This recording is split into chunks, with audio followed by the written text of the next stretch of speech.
എല്ലാ സ്നേഹത്തിനും ഏറ്റം യോഗ്യനാമൻ നല്ല ദൈവമേ നന്മ സ്വരൂപ.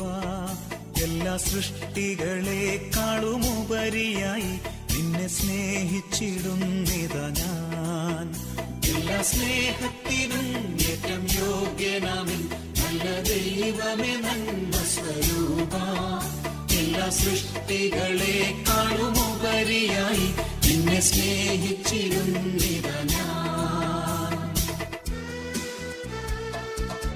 നല്ല മക്കൾ എന്ന ചിന്താവിഷയം നമുക്ക് വീണ്ടും തുടരാം.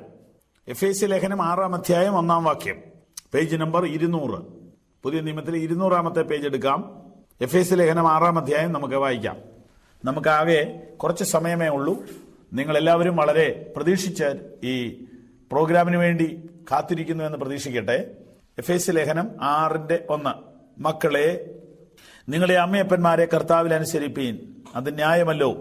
നിനക്ക് നന്മയുണ്ടാകുവാനും നീ ഭൂമിയിൽ ദീർഘായുസോടിരിപ്പാനും നിന്റെ അപ്പനെയും അമ്മയെയും ബഹുമാനിക്കുക. പ്രാർത്ഥിക്കാം.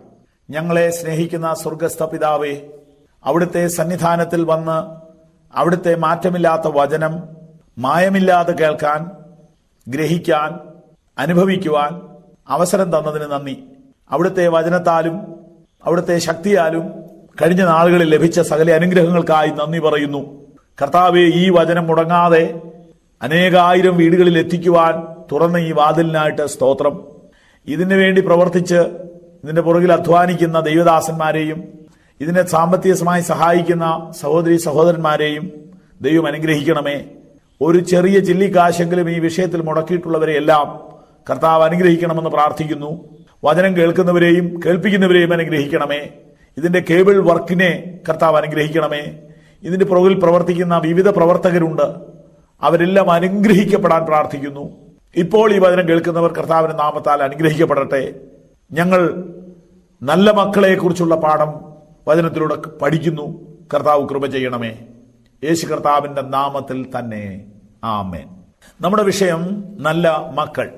നല്ല മക്കൾ നല്ല കുടുംബത്തിൽ നിന്ന് എന്ന ചിന്താവിഷയം നിങ്ങൾ ശ്രദ്ധിച്ചിരിക്കുന്നു എന്ന് പ്രതീക്ഷിക്കട്ടെ.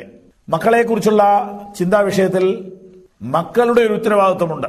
അതും മാതാപിതാക്കളുടെ ഉത്തരവാദിത്വവും ചേർത്തുള്ള ചില ചിന്തകൾ ഇവിടെ കാണാം. ഇന്നത്തെ സമൂഹത്തിന്റെ ഏറ്റവും വലിയ തലവേദന മക്കളാണ്. കഴിഞ്ഞ കാലങ്ങളിൽ മാതാപിതാക്കൾ മക്കളെക്കുറിച്ച് ഇത്രയും ഭാരപ്പെട്ടിരുന്നില്ല. ഈ കാലത്ത് മാതാപിതാക്കൾക്ക് മക്കളെക്കുറിച്ചുള്ള ഭാരം കൂടുതലാണ്. കുഞ്ഞുങ്ങൾ ജനിക്കുന്നതിന് മുമ്പ് തന്നെ അതാണോ പെണ്ണോ എന്നറിയാൻ ഭയങ്കര ആഗ്രഹമാണ്. ഇതൊക്കെ തുടങ്ങിയിട്ട് എത്ര വർഷമായി? അപ്പോൾ വേഗത്തിൽ സ്കാൻ ചെയ്ത് അതാണോ പെണ്ണോ എന്ന് കണ്ടുപിടിക്കുന്നു. പേരൊക്കെ നേരത്തെ തീരുമാനിച്ചു വെക്കുന്നു. സ്കൂൾ നേരത്തെ തീരുമാനിക്കുന്നു. സ്കൂളിൽ അഡ്വാൻസ് കൊടുത്തു വയ്ക്കുന്നു. ഒക്കെ ഇപ്പം നടന്നുകൊണ്ടിരിക്കുന്ന കാര്യങ്ങളാണ്. ഏറ്റവും കൂടുതൽ പൈസ മുടക്കി ഏറ്റവും വലിയ സ്കൂളിൽ നേരത്തെ പൈസ കൊടുത്ത് അറേഞ്ച് ചെയ്ത് വെക്കുക. ആ കുഞ്ഞ് ഒരു 5ാം ക്ലാസ് കഴിയുമ്പോൾ തന്നെ മെഡിസിനുള്ള സീറ്റ് ബുക്ക് ചെയ്തിടുക. തെറ്റല്ല. ദീർഘവീക്ഷണമുള്ള മാതാപിതാക്കൾ ചെയ്യുന്ന നല്ല നല്ല കാര്യങ്ങളാണ്. അപ്പോൾ ഇതിൽ നിന്ന് നമുക്ക് പഠിക്കാം. മക്കളെ കുറിച്ചുള്ള വലിയ ചിന്ത ഇന്ന് മാതാപിതാക്കൾക്കുണ്ട്. ഒരർത്ഥത്തിൽ അവരുടെ ഇൻവെസ്റ്റ്മെന്റ് മുഴുവനും മക്കൾക്ക് വേണ്ടിയാണ്. അങ്ങനെയെങ്കിൽ നിങ്ങൾ ഈ വചനം ശ്രദ്ധിക്കണം. മക്കൾ നന്നാകാൻ എന്ത് ചെയ്യണം? 1, അനുഗ്രഹിക്കപ്പെടാൻ വേണ്ടി മക്കൾ എന്ത് ചെയ്യണം? മക്കൾ നന്നാകാൻ വേണ്ടി മാതാപിതാക്കൾ എന്ത് ചെയ്യണം? അനുഗ്രഹിക്കപ്പെടാൻ വേണ്ടി മക്കൾ എന്ത് ചെയ്യണം? അതെ, നമ്മൾ കുടുംബകാര്യമാണ് ചിന്തിക്കുന്നത്. നിങ്ങളുടെ വീട്ടിലാണ് ഈ പ്രസംഗം നടക്കുന്നത്, പള്ളിയിലല്ല. വീട്ടിലിരുന്നു കൊണ്ട് വീട്ടുകാരെ ചിന്തിക്കാം, അല്ലേ? നിങ്ങൾ ശ്രദ്ധിക്കുന്നുണ്ടല്ലോ. നോക്കാം. മക്കളെ, നിങ്ങളുടെ അമ്മയപ്പന്മാരെ കർത്താവിൽ അനുസരിപ്പീൻ, ന്യായമല്ലോ. ദൈവത്തിന്റെ വചനം മക്കളോട് പറയുന്നു, നിങ്ങൾ നിങ്ങളുടെ മാതാപിതാക്കന്മാരെ അനുസരിക്കണം. ഇത് ഈ കാലത്ത് ഒരു ഔട്ട് ഓഫ് ഫാഷനാണ്, അല്ലേ? മാതാപിതാക്കളെ അനുസരിക്കാത്ത ഒരു കാലം. ഇത് അന്ത്യകാല ലക്ഷണമാണെന്ന് ബൈബിളിൽ എഴുതിയിട്ടുണ്ട്. അന്ത്യകാലത്ത് മക്കൾ മാതാപിതാക്കന്മാരെ അനുസരിക്കാത്ത കാലം വരും എന്നുള്ള വചനം നിങ്ങൾ വായിച്ചിട്ടുണ്ടോ? ഇല്ലെങ്കിൽ വായിച്ചു കേൾപ്പിക്കാം. അന്ത്യകാലത്ത് മനുഷ്യർ മാതാപിതാക്കന്മാരെ അനുസരിക്കാത്തവരാകും എന്നുള്ള വചനം നിങ്ങൾ ശ്രദ്ധിച്ചിട്ടില്ലെങ്കിൽ കാണിക്കാം. 219-ാമത്തെ പേജ്, 219. 2 തിമോത്തിയോസ് 3:1. അന്ത്യകാലത്ത് ദുർഘട സമയങ്ങൾ വരുമെന്നറിയുക. മനുഷ്യർ സ്വസ്നേഹികളും ദ്രവ്യാഗ്രഹികളും വമ്പു പറയുന്നവരും അഹങ്കാരികളും ദൂഷകന്മാരും അമ്മയപ്പന്മാരെ അനുസരിക്കാത്തവരും ആയിത്തീരും. അപ്പൊ അന്ത്യകാല ലക്ഷണത്തിൽപ്പെട്ടതാണ് മക്കൾ മാതാപിതാക്കളെ അനുസരിക്കാതിരിക്കുക എന്നുള്ളത്. അവർ മാതാപിതാക്കന്മാരെ അനുസരിക്കാത്തവരായിരിക്കും, നന്ദി കെട്ടവരായിരിക്കും, അശുദ്ധരായിരിക്കും. ഇതൊരു കാലമാണ്. ഒരർത്ഥത്തിൽ ഈ കാലം അതല്ലേ? മാതാപിതാക്കന്മാരോടൊരു ബഹുമാനം ഇല്ലാത്ത ഒരു തലമുറ വളർന്നു വരുന്നു. കുട്ടികൾ പഠിക്കുന്ന സ്ഥലത്ത് വെച്ച് ഇന്റർനെറ്റിലൂടെ കല്യാണം ഉറപ്പിക്കുന്നു. ഉറപ്പിച്ചിട്ട് മാതാപിതാക്കളോട് പറയുന്നു, എൻ്റെ കല്യാണമാണ് അടുത്ത 12-ാം തീയതി, പപ്പയും മമ്മിയും വരണം. തമാശല്ല, സിനിമയല്ല, നടന്നുകൊണ്ടിരിക്കുന്ന കാര്യമാണ്. ഇതെല്ലാം ഒരു ക്രൂര വിനോദമാണ്. ഇതൊക്കെ എവിടുന്നോ ആരോ ഇറക്കുമതി ചെയ്ത പുതിയ സംസ്കാരമാണ്. വളരെ കഷ്ടമാണ്. ഇത് കണ്ട് നാം ചിരിക്കുന്ന ഒരു കാലമാണോ ഇത്? അവിടെയും ഇവിടെയും നടക്കുന്ന വാർത്തകൾ കേട്ട് നാം ചിരിക്കുന്നു. പക്ഷെ ഇതെല്ലാ വീടുകളിലേക്കും വ്യാപിക്കാൻ പോവുകയാണ്.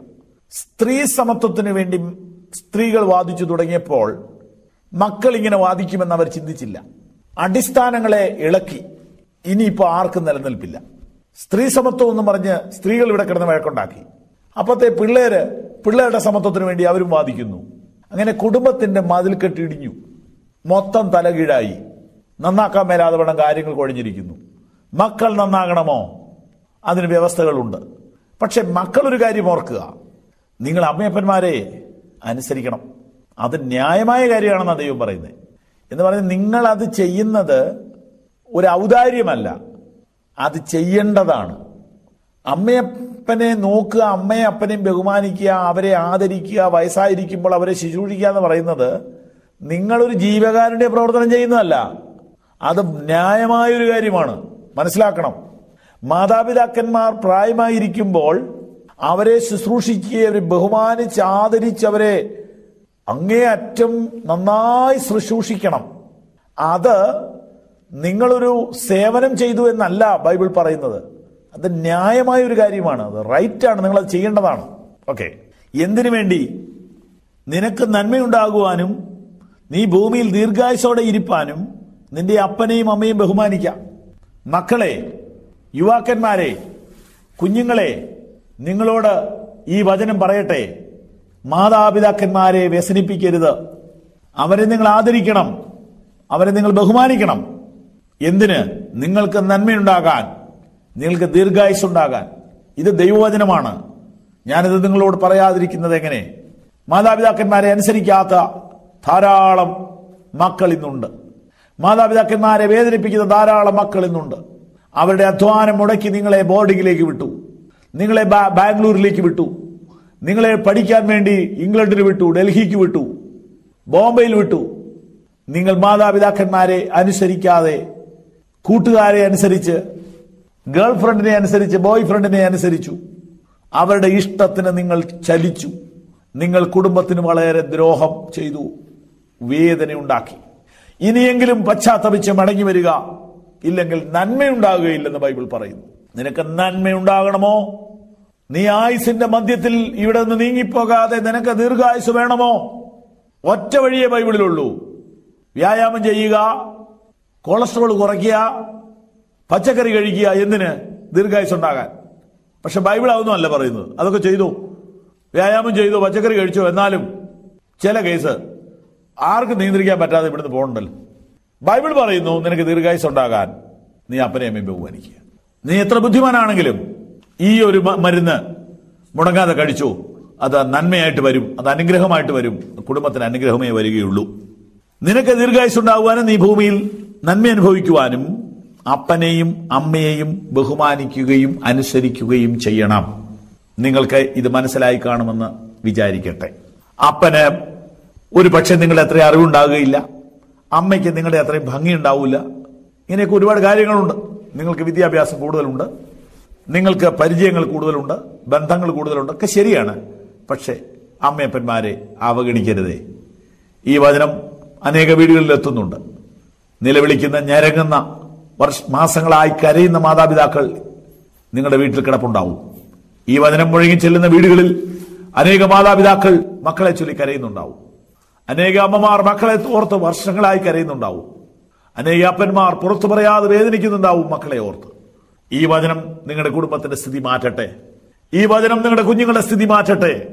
ഞാൻ കഴിഞ്ഞ ദിവസം ഓർപ്പിച്ചല്ലോ, മാതാപിതാക്കന്മാർ അവരുടെ തെറ്റ് തിരുത്തട്ടെ, അവർ ദൈവത്തിലേക്ക് മടങ്ങി വരട്ടെ. ഇനി ഞാൻ അടുത്ത ഭാഗം വായിപ്പിക്കുന്നു. പിതാക്കന്മാരെ, നിങ്ങളുടെ മക്കളെ കോപിപ്പിക്കരുത്. കർത്താവിന്റെ ബാലശിക്ഷയിലും പഥ്യോപദേശത്തിലും അവരെ പോറ്റി വളർത്തുക. പിതാക്കന്മാരെ, നിങ്ങളുടെ മക്കളെ കോപിപ്പിക്കരുത്. കർത്താവിന്റെ ബാലശിക്ഷയിലും പത്യോപദേശത്തിലും അവരെ പോറ്റി വളർത്തുക. ഈ കാര്യം ഞാൻ വീണ്ടും വായിച്ചു കേൾപ്പിക്കാം. വചനത്തിൽ ഈ കാര്യങ്ങളെല്ലാം നന്നായി പറഞ്ഞിട്ടുണ്ട്. പിതാക്കന്മാരെ, നിങ്ങളുടെ മക്കൾ, കൊലോസ് ലേഖനം 3-ാം അധ്യായം 21-ാം വാക്യം. കൊലോസ് ലേഖനം 3-ാം അധ്യായം 21-ാം വാക്യം. പിതാക്കന്മാരെ, നിങ്ങളുടെ മക്കൾ അധൈര്യപ്പെടാതിരിക്കേണ്ടതിന് അവരെ കോപിപ്പിക്കരുത്.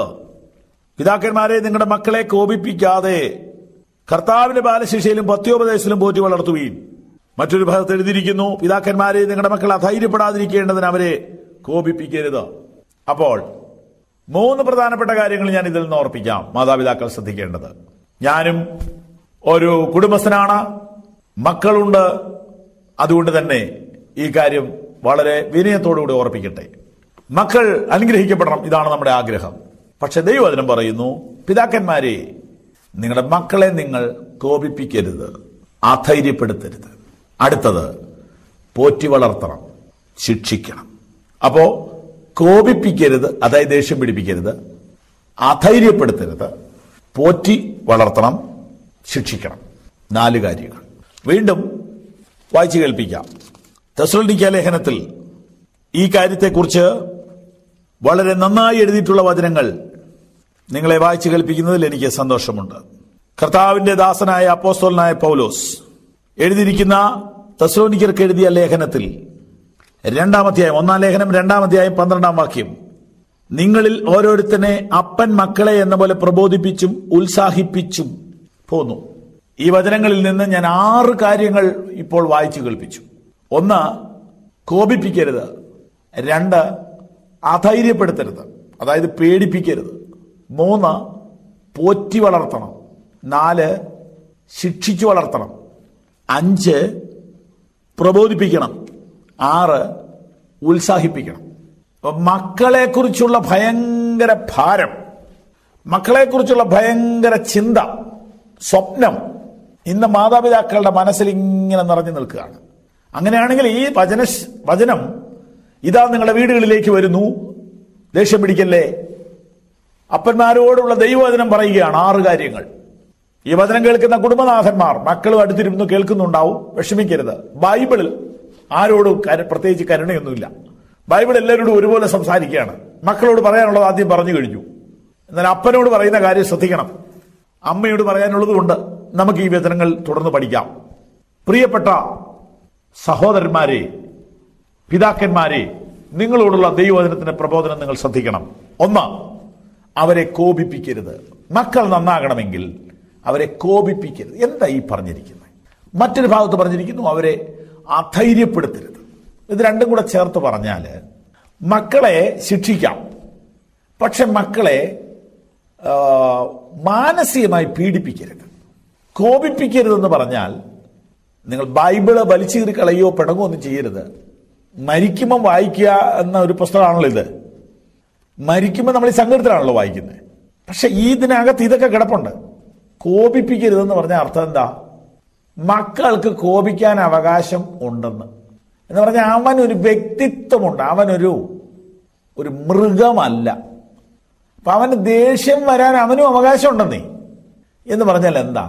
നിങ്ങൾ അവനെ തല്ലിയത് എന്തിനാണെന്ന് അവൻ അറിയണം. അവൻ എന്തെങ്കിലും ചോദിക്കാനും പറയാനും അവകാശമുണ്ട്. അവൻ ചോദിക്കുന്നതിന് നിങ്ങൾ വിശദീകരണം കൊടുക്കണം. ഇല്ല, അവന് ദേഷ്യം വരും. നിങ്ങൾക്ക് ദേഷ്യം വരാം, അവന് ദേഷ്യം വരാൻ പാടില്ല. എൻ്റെ അടുത്ത് ഈ ആഴ്ചയിൽ ഒരു സ്ത്രീ കുഞ്ഞുങ്ങളെ കൊണ്ടുള്ള ഭയങ്കര വഴക്ക് നിമിത്തം പ്രാർത്ഥിക്കണമെന്ന് പറഞ്ഞു വന്നു. ഞാൻ കുറെ നേരം അവരുമായിട്ട് സംസാരിച്ച് ഷെയർ ചെയ്തു. അവരുടെ വിഷയങ്ങൾ അറിയണമല്ലോ. അപ്പോൾ നിങ്ങൾ കുഞ്ഞിനെ തല്ലുന്നത് എപ്പോഴാണ്? ആ തല്ലുന്ന സമയത്തുള്ള നിങ്ങളുടെ മാനസികാവസ്ഥ എന്താണെന്ന് ചോദിച്ചപ്പോൾ അവർ പറഞ്ഞു, എനിക്ക് കണ്ണും കാണുകയില്ല, ചെവിയും കേൾക്കൂല, ഞാൻ എന്തെങ്കിലുമൊക്കെ എടുത്തങ്ങ് തല്ലും. അപ്പൊ എനിക്ക് മനസ്സിലായി, കുഞ്ഞിനല്ല അസുഖം, തള്ളയ്ക്കാണ് അസുഖം.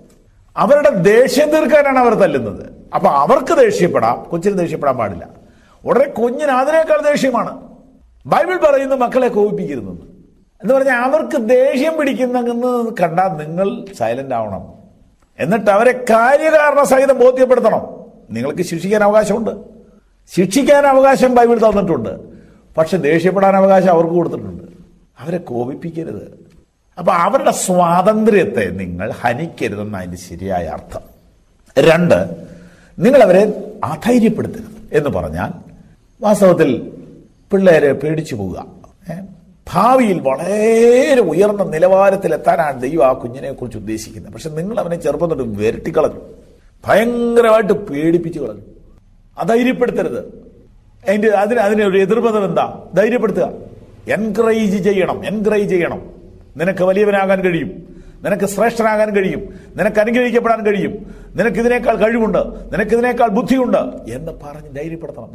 ബുദ്ധിമുട്ടാണ്, കൂടെ പ്രശ്നങ്ങൾ ഉണ്ടായിക്കൊണ്ടിരിക്കും. കുഞ്ഞുങ്ങൾ പല കുഴപ്പങ്ങൾ കാണിക്കുമ്പോൾ നമ്മൾ ഈ പ്രാക്ടിക്കലാക്കാൻ ബുദ്ധിമുട്ടുള്ള ഒരു കാര്യമാണിത്. എങ്കിലും ഈ പ്രമാണം മനസ്സിലിരിക്കട്ടെ. അപ്പോൾ 1, കോപിപ്പിക്കരുത്. 2, പേടിപ്പിക്കരുത്. സ്തോത്രം. 3, പോറ്റി പുലർത്തണം. പോറ്റി പുലർത്തുക എന്ന വാക്കിന് ചെറിഷ് ആൻഡ് നറിഷ് എന്ന് പറഞ്ഞാൽ ഭക്ഷണം കൊടുത്താൽ പോറ്റി പുലർത്തുക. ഭക്ഷണം കൊടുക്കുമ്പോൾ പുലർത്തലായി എന്ന് പറഞ്ഞാൽ ഫീഡ് ചെയ്തു. പക്ഷേ പോറ്റുക എന്ന് പറയുമ്പോൾ കുറച്ചുകൂടെ അർത്ഥം അതിനകത്തുണ്ട്. ഇംഗ്ലീഷിലേക്ക് വന്നാൽ അതിന്റെ ശരിയായ അർത്ഥം ശരീരത്തിനും ഭക്ഷണം കൊടുക്കണം, മനസ്സിനും ഭക്ഷണം കൊടുക്കണം. അപ്പൊ പോറ്റി പുലർത്തണം. അവനോട് സംസാരിക്കണം, അവന് മനസ്സിന് എൻകറേജ്മെന്റ് കൊടുക്കണം, അവനെ ധൈര്യപ്പെടണം, എന്തെങ്കിലുമൊക്കെ കുറച്ച് നല്ല ചിന്തകൾ കൊടുക്കണം.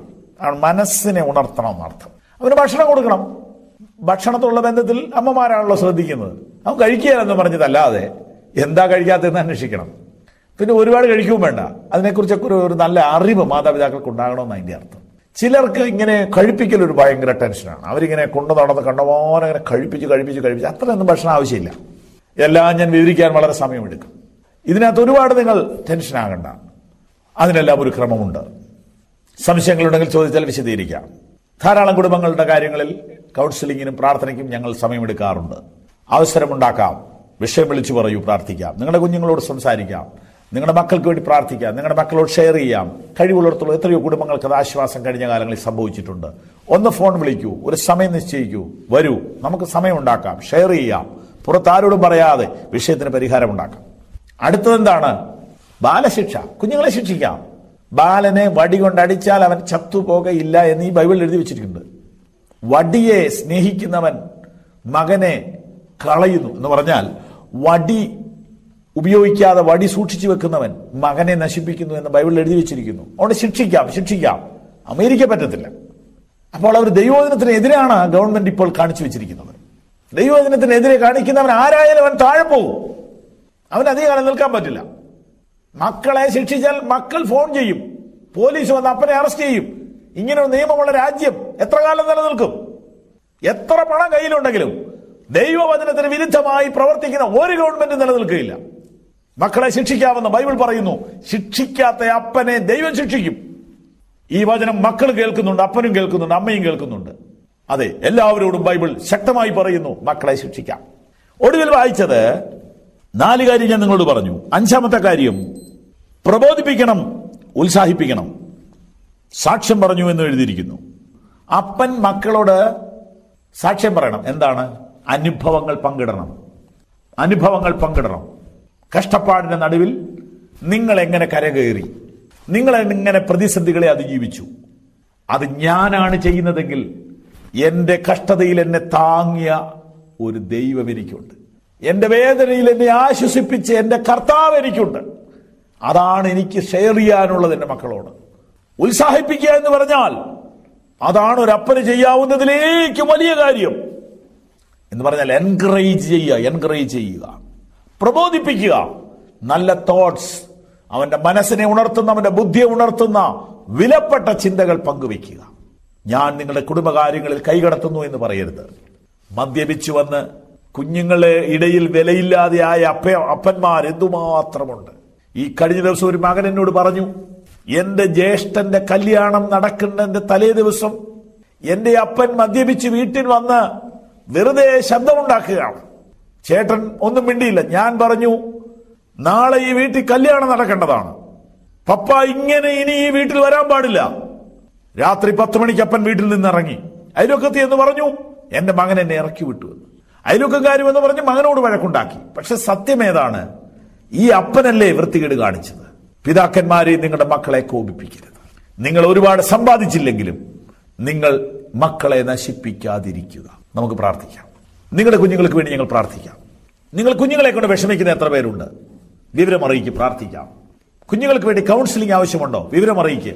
ഞങ്ങൾ അവസരങ്ങൾ ഉണ്ടാക്കാം, പ്രാർത്ഥിക്കാം. കുഞ്ഞുങ്ങളെക്കുറിച്ച് ഭാരപ്പെടുന്നവർ കത്തയക്ക്, നിശ്ചയമായിട്ടും പ്രാർത്ഥിക്കാം. സ്വർഗസ്ഥ പിതാവേ, മക്കൾക്ക് വേണ്ടി ഞങ്ങൾ പ്രാർത്ഥിക്കുന്നു. ഇന്ന് ഈ വചനം കേട്ട് എല്ലാ വീടുകളിലെയും മക്കൾക്ക് വേണ്ടി ഞങ്ങൾ പ്രാർത്ഥിക്കുന്നു. അവരുടെ ചീത്ത കൂട്ടുകെട്ടുകളിൽ നിന്ന് അവരെ വിടിവിക്കണമേ. പഠിക്കാൻ ബുദ്ധി നൽകണമേ. രോഗങ്ങളിൽ നിന്ന് വിടിവിക്കണമേ. മാതാപിതാക്കളെ അനുസരിക്കുവാനുള്ള മനസ്സ് അവർക്ക് കൊടുക്കണമേ. യേശുവിന്റെ നാമത്തിൽ ഈ കുഞ്ഞുങ്ങളെ ഞങ്ങൾ അനുഗ്രഹിക്കുന്നു. അവരുടെ വിദ്യാഭ്യാസത്തിനെതിരെയുള്ള പോരുകളെ ശാസിക്കുന്നു. കുഞ്ഞുങ്ങൾക്ക് നല്ല ഭാവി, നല്ല വിദ്യാഭ്യാസം, നല്ല ജോലി, നല്ല വിവാഹമൊക്കെ നടക്കട്ടെ. യേശുവിന്റെ നാമത്തിൽ ഈ കുടുംബങ്ങളെ ഞങ്ങൾ അനുഗ്രഹിക്കുന്നു. ഞങ്ങളുടെ മക്കൾ സമൂഹത്തിന് ഏറ്റവും അനുഗ്രഹമായി തീരട്ടെ, യേശുവിൻ നാമത്തിൽ. എല്ലാ സ്നേഹത്തിനും ഏറ്റം യോഗ്യനാമൻ നല്ല ദൈവമേ, നന്മ സ്വരൂപ. എല്ലാ സൃഷ്ടികളെക്കാളും ഉപരിയായി നിന്നെ സ്നേഹിച്ചിടുന്നിതാ ഞാൻ. എല്ലാ സ്നേഹത്തിനും ഏറ്റം യോഗ്യനാമൻ നല്ല ദൈവമേ, നന്മ സ്വരൂപ. എല്ലാ സൃഷ്ടികളെക്കാളും ഉപരിയായി നിന്നെ സ്നേഹിച്ചിരുന്നിതാ ഞാൻ.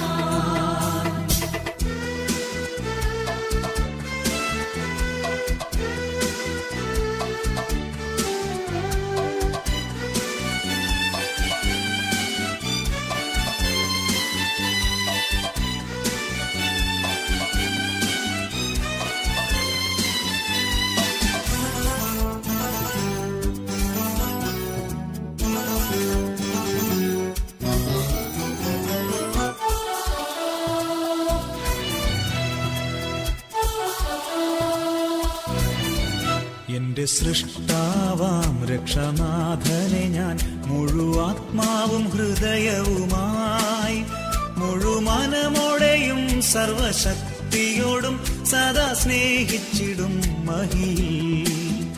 എന്റെ സൃഷ്ടാവാം രക്ഷനാഥനെ ഞാൻ മുഴുവാത്മാവും ഹൃദയവുമായി മുഴുമനമോടെയും സർവശക്തിയോടും സദാ സ്നേഹിച്ചിടും മഹിയിൽ. എല്ലാ സ്നേഹത്തിനും ഏറ്റം യോഗ്യനാമൻ നല്ല ദൈവമേ, നന്മ സ്വരൂപ. എല്ലാ സൃഷ്ടികളെക്കാളും ഉപരിയായി നിന്നെ സ്നേഹിച്ചിടുന്നിതാ ഞാൻ.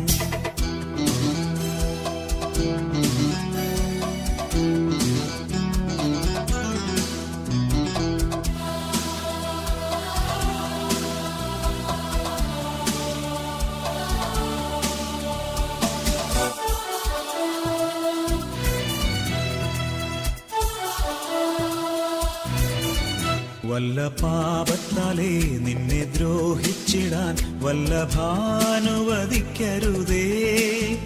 നിന്നോടെളിയോരറ്റം ചെയ്യുന്നതിനു മുൻപേ നഷ്ടമാക്കിടമഖിലവും ഞാൻ. വല്ല പാപത്താലേ നിന്നെ ദ്രോഹിച്ചിടാൻ വല്ലഭാനുവദിക്കരുതേ. നിന്നോടെളിയോരറ്റം ചെയ്യുന്നതിനു മുൻപേ നഷ്ടമാക്കിടമഖിലവും ഞാൻ. എല്ലാ സ്നേഹത്തിനും ഏറ്റം യോഗ്യനാമൻ നല്ല ദൈവമേ, നന്മ സ്വരൂപ. എല്ലാ സൃഷ്ടികളെക്കാളും ഉപരിയായി നിന്നെ സ്നേഹിച്ചിടുന്നിതാ ഞാൻ. എല്ലാ സ്നേഹത്തിനും ഏറ്റം യോഗ്യനാമൻ നല്ല ദൈവമേ, നന്മ സ്വരൂപ. എല്ലാ സൃഷ്ടികളെക്കാളും ഉപരിയായി നിന്നെ സ്നേഹിച്ചിടുന്നിതാ ഞാൻ.